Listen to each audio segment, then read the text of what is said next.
حملة خلونا نشوف، ليش ما تخلون العالم يشوف لعبات المنتخب الوطني وهي وديات؟ اولا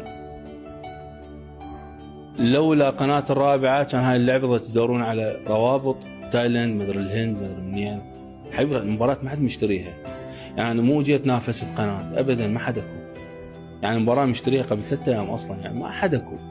مثل مباراة العراق وروسيا الودية كان رمضان اتذكر الساعة 12 الظهر، خبرتي كانت عدان رجال، قلت لا ما حد جا، قال والله ما حد جا، قلت لا راح تزك اميار رسمي اعطيني اللعبة، ما حد يتقدم عليها. ما حد يتقدم لانه ما اتخذتها. انا اريد اشوف اللعبه، انا طاهر اريد اشوف اللعبه، ايش بيك اقول لك هيك؟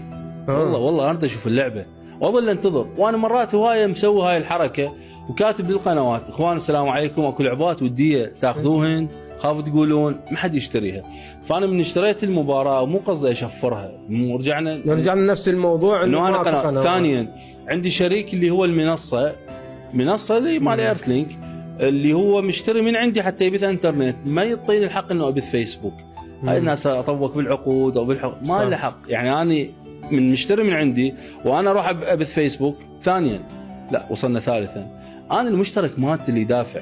انا عندي مشتركين 2 بالعراق كله، اوكي ما حد مشترك ويانا، بس 2 ذول الاثنين اللي دافع لي فلوس، هذا ما له حق علي. ما يقول زين انت شنو شغلك؟ قناه رابعه اعطينا نشوف اللعبه. زين اللي بالخارج شلون نشوفه؟ اخوي انا بالخارج مو مسؤوليتي، انا اصلا كونسبت الموديل القناه فقط للعراق، مو شغلانه بالخارج. يعني واحد بامريكا انا شو اسوي له؟ اروح انا اطل يعني مو منطقي حبيبي، هاي مبالغه وغيره وحسد عيشه